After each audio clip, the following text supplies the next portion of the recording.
दोस्तों आज मैं आपको दिखा रही हूँ कि मैं मेरी बगिया की मूली कैसे बड़ी बड़ी हो गई हैं। इसका मैं जब लगाई थी तब आपको वीडियो भी दिखाई थी, लेकिन मैं अपने घर में जो बीज मैं तैयार करती हूँ, आज मैं आपको बीज भी बताऊंगी कि मैं कैसे अपने घर में हर किसी चीज़ का बीज मैं अपने घर में ही तैयार करती हूँ। तो ये मेरे घर का जो पौधा रहता है ना, तो एक दो पौधे ऐसे छोड़ देती हूँ जो कि वो बीज बन जाते हैं, और फिर वही हमारे जो स्वस्थ बीज रहते हैं उन्हीं को हम फिर दूसरे साल के लिए और अगले बार के बोने के लिए हम छोड़ देते हैं और उसी बीज का उपयोग करते हैं। तो देखिए कितनी बड़ी बड़ी मूलियाँ हैं, और अपने घर के ऑर्गेनिक तरीके से इसमें कोई भी फंगीसाइड ना कोई बाहर की कोई दवा, ये अपने घर का ऑर्गेनिक मैं दिखाती रहती हूँ, जैसे गोबर की खाद है और कई ऐसे पेस्टिसाइड बना के कि अपने घर से मैं दिखाती हूँ। ये देखिए मेरी मूली जो है पहले की लगी हैं, इसमें फूल आ गए हैं और इसमें फल भी आ जाएंगे। जो कलियां लगेंगी इसमें फल लगेंगे, वही मेरे अगले बीज के लिए तैयारी कर देंगे। तो मैं इसका बीज फिर मैं रख लूँगी, और फिर अगले बार जब मैं मेरे को भी बोना होगा तो मैं इसी को अपना बीज जो बन जाएगा मेरा उसी को मैं बो दूँगी। तो ये देखिए मैंने लौकी जो है, लौकी लगी थी और ये देसी लौकी है, बहुत बड़े साइज़ की लौकी होती है, बहुत अच्छी बहुत मुलायम रहती है। इस कारण से मैं इसका एक बीज रख ली हूँ। अब ये बीज मैं फिर से बोने के लिए मेरे तैयार है। ये लौकी का बीज है और देसी लौकी है।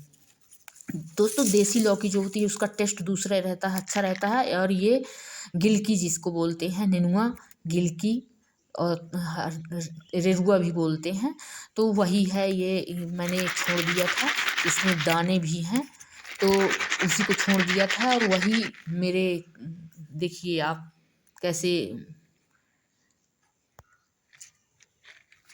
तो इसमें दाने हैं। मैं अगले बोने के लिए फिर मेरे दाने तैयार हो जाएंगे, मेरे को बाहर से ख़रीदना नहीं पड़ेगा। मैं इनको सूखने के लिए रख दी हूँ। अभी मेरे पिछले साल के भी बीज जो रखे हैं तो मैं उनका उपयोग करती हूँ, उन्हीं को बोती हूँ। जैसे टमाटर हमारे पास यदि ख़रीदते हैं हम और अच्छा टमाटर आता है, उसी का हम बीज रख लेते हैं और फिर उसी का हम लगाते हैं। तो ये देखिए मैंने ख़रीदा हुआ टमाटर का बीज बना के अपने से और फिर उसकी रोपाई की थी, और उसी का रोप के और फिर वही मैं इस साल लगाई हूँ। पपीते हैं, जैसे हम खाने के लिए पपीते आते हैं और खाते हैं, उसके दाने हम अपने उसकी रोपाई कर देते हैं। और ये देखिए मैंने 4-5 पौधे लगाए थे इसके पपीते के, तो ये पिछले साल जुलाई में लगाए थे। ये देखिए कितना इसमें फल, पिछले साल भी ये आया, बहुत जल्दी इसमें फल आता है। तो पिछले साल भी हम लोग खाए और इस साल भी ये देखिए कितने बड़े बड़े फल लगे हैं इसमें। तो कुछ फल तो इसमें बंदर भी खा गए हैं। अब ये मेरी सेमी है, जो सेमी हमने लगाई है उसमें भी ये बीज हमारा जो जड़ थी वो उसी में हम अपना उसको बचा के रखे गर्मी में, और वही फिर से आगे पत्ती आ गई उसमें और फल आने लगे। तो दोस्तों हम बीज अपने घर में ही बना सकते हैं, अपने घर में ही बीज का रोपण कर सकते हैं, और तो हमको बाहर से लेना नहीं पड़ेगा और यही बीज हमारे काम में आ जाते हैं। तो ये देखिए मेरी यहाँ की सेमी है, बिल्कुल बहुत हरी भरी है, और इसमें मैं बताती रहती हूँ कि मैं क्या डालती हूँ क्या करती हूँ। तो हम अपने कोई भी पौधे में फूल हों फल हों, तो आज मैं ये खाने वाली चीज़ आपको इसी का बीज का दिखा रही हूँ कि हम कैसे अपने घर में अपना बीज इसको बचा के रख लेते हैं और अगले साल का हमारे काम में आ जाता है, और फिर हम उसको बो देते हैं, उसकी रोपाई कर देते हैं, हमको बाहर से ख़रीदना नहीं पड़ता। तो दोस्तों आप वीडियो देख रहे हैं, यदि नए हैं तो आप सब्सक्राइब ज़रूर करें और शेयर भी करें दोस्तों, और कमेंट भी करें। तो कि आपको वीडियो कैसा लगा, मैं जो भी वीडियो डालती हूँ आपको कैसा लगता है।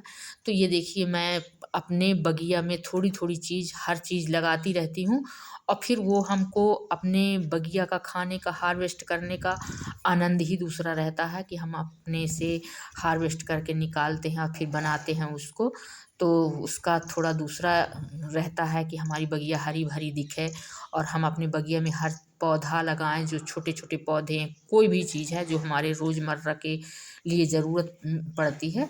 तो मैं ये देखिए बैगन भी है, ये पिछले साल का बैगन है, और ये बैगन का बीज मैंने आपको दिखाया था, अभी मैं रोपी भी हूँ। तो दिखाई हूँ कि मैं बीज का रोपण की हूँ बैगन का। और 4-5 पौधे लगाए भी हूँ, तो वो भी उसमें भी फल आने लगे हैं। और ये पुराना पौधा है, इसमें भी फल हैं। दोस्तों वीडियो अच्छा लगा हो तो लाइक और सब्सक्राइब ज़रूर करें, कमेंट करें।